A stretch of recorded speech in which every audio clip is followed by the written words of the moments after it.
ബിന്ദുശേഷി ബിന്ദുശേഷിനെ നമ്മള് ലാസ്റ്റ് ആയിട്ട് എന്റെ ഓർമ്മയില് റോഷാക്കിലാണ് മമ്മൂക്കയുടെ ഒരു ഓപ്പോസിറ്റ് നിന്ന് കണ്ടേക്കുന്നത്. അപ്പൊ ടർബോയില് എങ്ങനെയായിരിക്കും?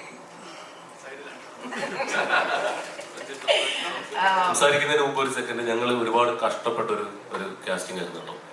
അപ്പൊ അത് നിങ്ങൾക്ക് ഇഷ്ടപ്പെട്ടു? അതെ ചേച്ചി ഒരുപാട്, അതെ ചേച്ചി പറഞ്ഞു. അതെ, റോഷാക്കിലെ വ്യത്യസ്തമാണ്, ഓപ്പോസിറ്റാണ്. പക്ഷെ ഇപ്പൊ മമ്മൂക്കയുടെ അടുത്ത് തന്നെയാണ്. ചേച്ചി ഇപ്പൊ സായി ചേട്ടൻ പണ്ടൊരു ഇന്റർവ്യൂവിൽ പറഞ്ഞിട്ടുണ്ട്, എനിക്ക് നേരിട്ട് വിളിക്കാൻ പറ്റില്ല മമ്മൂക്കനെ, ഏടാ ഇന്ന് വാടാ ഒന്നും പറയാൻ പറ്റില്ല. അപ്പൊ മമ്മൂക്കയുടെ അച്ഛനാവാൻ പറ്റുന്നുണ്ടല്ലോ രാജമാണിക്യത്തിലൊക്കെ, അതൊരു സൗകര്യമാണ്. അതുപോലത്തെ സൗകര്യം ആസ്വദിച്ചിട്ടുണ്ടോ ടർബോയില്? തീർച്ചയായിട്ടും. അത് ടർബോ മാത്രമല്ല,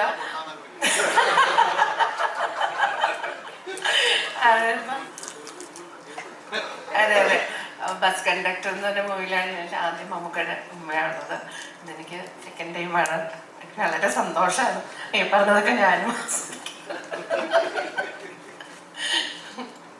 ശബരീഷ്, ഇപ്പൊ ഈ മമ്മൂക്കയുടെ അനിയൻ സ്ഥാനത്തേക്ക് വരുന്ന കഥാപാത്രങ്ങൾ ചെയ്തവരൊക്കെ കുറച്ച് പേരെടുത്തിട്ടുണ്ട്. ഇപ്പൊ അത് നമുക്ക് റഹ്മാനിൽ കാണാം, ബിജു മനോനിൽ കാണാം, ജയറാമിൽ കാണാം. അങ്ങനെ എല്ലാ ആളുകളിലും മമ്മൂക്കയുടെ അനിയൻ സ്ഥാനത്ത് അല്ലെങ്കിൽ മമ്മൂക്കയുടെ കൂടെയുള്ള ആളാവുന്നത് ഒരു കരിയർ അപ്ഗ്രേഡാ.